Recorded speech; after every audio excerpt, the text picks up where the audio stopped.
de cuántas personas hayan falseado o malinterpretado el significado de esa gran fuerza. La esencia de las enseñanzas y de las realizaciones de Cristo, que pueden haberse interpretado como milagros, son nada más y nada menos que fe. Sí. Hay fenómenos milagrosos, se producen solo a través del estado mental conocido como la fe. Consideremos el poder de la fe, tal como nos la mostró un hombre bien conocido por toda la humanidad, el Mahatma Gandhi, de la India. En este hombre, el mundo tuvo uno de los ejemplos más sorprendentes de las posibilidades de la fe que conozca la humanidad. Gandhi ostentó más poder potencial que ningún otro de sus contemporáneos, y ello a pesar del hecho de que no contó con ninguna de las herramientas ortodoxas del poder, tales como dinero, barcos de guerra, soldados ni material bélico. Gandhi no tenía dinero, ni casa, ni siquiera ropas. Pero tenía poder. ¿Cómo lo obtuvo? Lo creó a partir de su comprensión del principio de la fe, y mediante su capacidad para trasplantar esa fe al espíritu de 200 millones de personas. Gandhi consiguió la sorprendente proeza de influir en 200 millones de mentes para formar un conglomerado humano que se moviese al unísono. Como un solo hombre. ¿Qué otra fuerza de este mundo, aparte de la fe, puede lograr tanto? Como una idea construyó una fortuna. Debido a la necesidad de la fe y de la cooperación en el funcionamiento de los negocios y de la industria, será tan interesante como provechoso analizar un suceso que nos proporciona un excelente ejemplo para la comprensión del método por el cual los individualistas y los hombres de negocios acumulan grandes fortunas al dar antes de intentar obtener. El suceso elegido para este ejemplo data de comienzos de siglo, cuando se estaba formando la United States Steel Corporation, Corporación del Acero de Estados Unidos. A medida que lea la historia, tenga presente esos hechos fundamentales, y comprenderá cómo las ideas se han convertido en fortunas inmensas. Si usted es de los que se han preguntado a menudo cómo se han acumulado las grandes fortunas, esta historia de la creación de la United States Steel Corporation le resultará esclarecedora. Si tiene alguna duda de que los hombres pueden pensar y hacerse ricos, esta historia disipará esa duda, porque usted podrá ver con claridad en la historia de la United States Steel Corporation la aplicación de una porción importante de los principios que se describen en este libro. El asombroso relato del poder de una idea ha sido escrito de forma espectacular por John Lowell, del New York World Telegram, y la transcribimos con su cortesía, un bonito discurso de sobremesa. Por $1.000 millones. Aquella noche del 12 de diciembre de 1900, en la que unos 80 miembros de la sociedad financiera se reunieron en el salón de banquetes del University Club, en la Quinta Avenida, para hacer los honores a un hombre joven del oeste de Estados Unidos. Ni media docena de los invitados supuso que estaban a punto de presenciar el episodio más importante de la historia de la industria estadounidense. J. Edward Simmons y Charles Stuart Smith, llenos de gratitud por la pródiga hospitalidad con que Charles M. Schwab les había regalado durante una reciente visita a Pittsburgh, habían organizado la cena para presentar a aquel empresario del acero de 38 años a la sociedad de banqueros del este de Estados Unidos.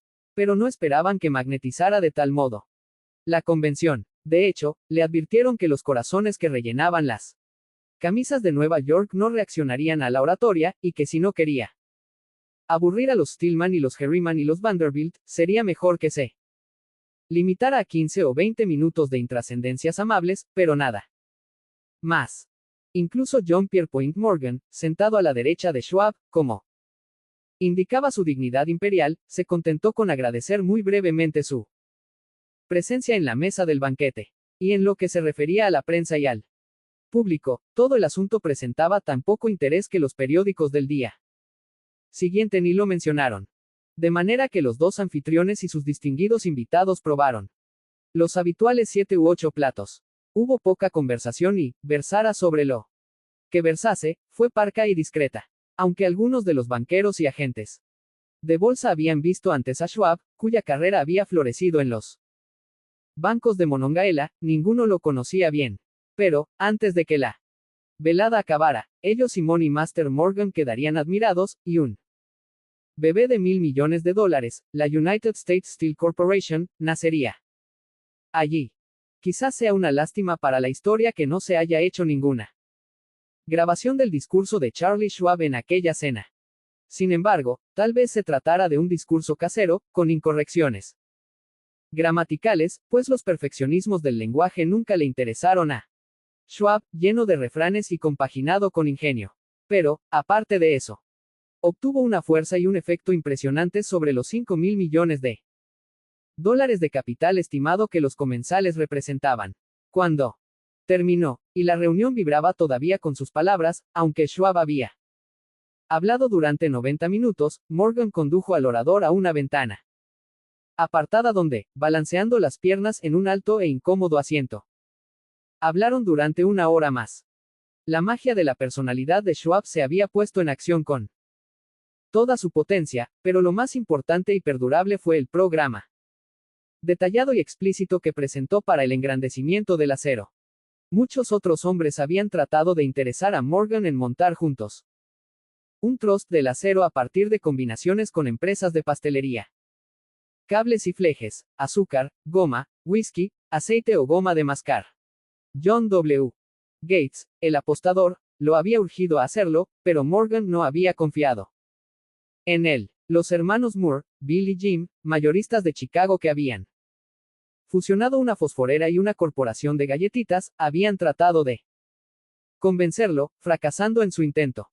Elbert H. Gary, el sacrosanto abogado del Estado, quiso atraerlo a su terreno, mas no llegó a ser lo bastante grande como para impresionarlo.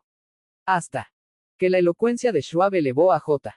P. Morgan a las alturas desde donde pudo visualizar los sólidos resultados del proyecto financiero más atrevido que se hubiera concebido nunca. La idea era considerada un delirante sueño de especuladores ingenuos. El magnetismo financiero que, hace una generación, empezó a atraer miles de compañías pequeñas y a veces ineficazmente dirigidas a combinaciones más grandes y competitivas, se ha vuelto operativo en el mundo del acero gracias a los artilugios de aquel jovial pirata de los negocios, John W. Gates. Este había formado ya la American Steel and Wire Company con una cadena de pequeñas empresas, y junto con Morgan había creado la Federal Steel Company. Pero al lado del gigantesco trust vertical de Andrew Carnegie, dirigido por sus 53 accionistas, esas otras combinaciones resultaban insignificantes. Podían combinarse como mejor les pareciese, pero ni todas juntas harían mella en la organización de Carnegie, y Morgan lo sabía. El viejo escocés excéntrico también lo sabía. Desde las majestuosas alturas de Skibo Castle había visto, primero divertido y luego con resentimiento, los intentos de las pequeñas compañías de Morgan entremetiéndose en sus negocios. Cuando esos intentos se tornaron demasiado importantes, el mal genio de Carnegie se convirtió en ira y en deseos de venganza. Decidió duplicar cada fábrica suya por cada una que sus rivales poseyeran. Hasta entonces no había tenido interés en cables, tubos, flejes ni planchas. En cambio, se contentaba con venderle el acero en bruto a esas compañías. Y las dejaba que trabajaran en la especialización que quisieran. Ahora, con Schwab como jefe y lugarteniente capaz, planeaba arrinconar a sus enemigos contra la pared. Así fue como Morgan vio la solución a su problema de combinaciones en el discurso de Charles M. Schwab. Un trust sin Carnegie, el gigante, no sería ningún trust, sino un pastel de ciruelas sin ciruelas. El discurso de Schwab de aquella noche del 12 de diciembre de 1900 aportó la sugerencia, que no la solicitud, de que el vasto imperio Carnegie podía llegar a estar bajo la sombra de Morgan. Habló del futuro mundial del acero, de reorganización en aras de la eficiencia, de especialización, de deshacerse de compañías improductivas, de la concentración del esfuerzo en las propiedades florecientes, de ahorros en el tráfico de mineral bruto, de ahorros en los departamentos directivos y administrativos, de captar mercados extranjeros. Más que todo eso, les dijo a los bucaneros que había entre ellos donde estaban los errores de su piratería habitual. Sus propósitos, suponía él, habían sido crear monopolios, aumentar los precios y pagarse a sí mismos dividendos exagerados más allá de todo privilegio. Con su estilo Campechano, Schwab condenó ese sistema. La estrechez de miras de semejante política, dijo a su auditorio, residía en el hecho de que restringía el mercado en un momento en que todo pugnaba por la expansión. Abaratando el coste del acero, explicó, se crearía un mercado expansivo, se idearían más usos para el acero y se captaría una parte considerable del mundo de la industria. En realidad, aunque él no lo supiese, Schwab era un apóstol de la moderna fabricación en serie. Así acabó la cena en el University Club. Morgan se fue a su casa, para pensar en las predicciones de progreso de Schwab. Schwab regresó a Pittsburgh, a dirigir el negocio siderúrgico para Andrew Carnegie. Mientras Gary y todos los demás volvían a sus teletipos, para especular. Anticipándose al próximo movimiento. No tardó mucho en suceder. A Morgan le llevó más o menos una semana digerir el festín de razonamientos que Schwab le había puesto delante. Cuando se aseguró de que no iba a sufrir ninguna indigestión financiera, llamó a Schwab, y se encontró con un hombre bastante reticente. Al señor Carnegie, le dijo Schwab, quizá no le alegrara mucho descubrir que el presidente de su conglomerado de empresas había estado coqueteando con él. Emperador de Wall Street, el barrio que Carnegie había resuelto no pisar. Jamás. Entonces John W. Gates, que hacía de intermediario entre Morgan y Schwab, sugirió que si Schwab estuviera casualmente de paso por el Bell View Hotel, de Filadelfia, J. P. Morgan podía coincidir con él en el mismo sitio. Sin embargo, cuando Schwab llegó, Morgan se hallaba enfermo en su casa de Nueva York, y, presionado por el hombre mayor, Schwab viajó a Nueva York y se presentó ante la puerta de la biblioteca del financiero. En la actualidad, ciertos historiadores de la economía han expresado la sospecha de que esta historia, desde el principio al fin, fue planificada por Andrew Carnegie, que la cena en honor de Schwab, el célebre discurso, la reunión del domingo por la noche entre Schwab y el rey del dinero fueron sucesos que el sagaz escocés había preparado de antemano. La verdad es precisamente todo lo contrario. Cuando Schwab fue llamado a cerrar el trato, ni siquiera sabía si el jefecito, como llamaban a Andrew, prestaría atención a una oferta de vender, en particular a un grupo de hombres, a quienes Andrew consideraba dotados de algo menos que la beatitud. Pero Schwab acudió a la reunión con 6 hojas escritas de su puño y letra, llenas de datos que, según él, representaban el valor físico y potencial de rendimiento de cada compañía metalúrgica que él consideraba una estrella esencial en el nuevo firmamento del metal. 4 hombres sopesaron esos esquemas durante toda la noche. El jefe, por supuesto, era Morgan, firme en su credo del derecho divino del dinero. Con él estaba su socio aristocrático, Robert Bacon, un erudito y un caballero. El tercero era John W. Gates, a quien Morgan tachaba de apostador y utilizaba como herramienta. El cuarto era Schwab, que sabía más sobre el proceso de elaborar y vender acero que cualquier grupo de hombres de su época. A lo largo de aquella conferencia, los esquemas del hombre de Pittsburgh no se cuestionaron nunca. Si él decía que una compañía valía tanto, así era, y punto. También insistió en incluir en la combinación solo las empresas que él tenía nominadas. Había concebido una corporación sin dobleces, donde ni siquiera quedaba lugar para satisfacer la codicia de amigos que deseaban descargar sus compañías sobre los anchos hombros de Morgan.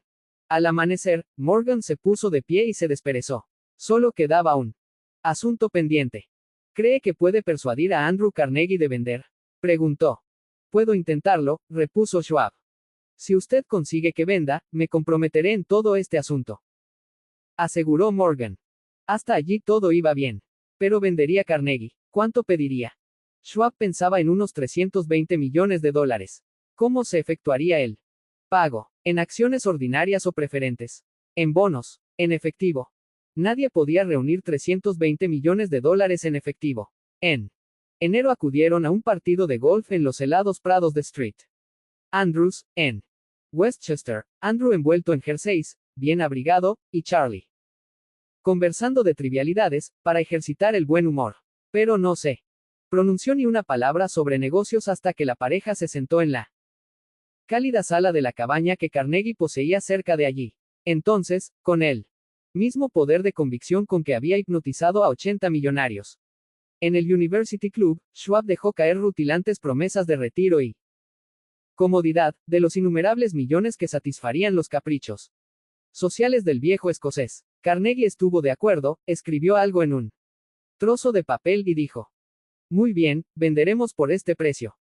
La cifra era de unos 400 millones de dólares y surgió a partir de los 320 millones que Schwab había previsto como precio básico, añadiéndole 80 millones para recuperar el valor aumentado sobre el capital previsto durante los últimos 2 años. Más tarde, en la cubierta de un transatlántico, el escocés le decía, arrepentido a Morgan: ojalá te hubiera pedido 100 millones más. Si me los hubieras pedido, te los hubiese dado, le respondió Morgan, amable. Hubo cierto alboroto, por supuesto.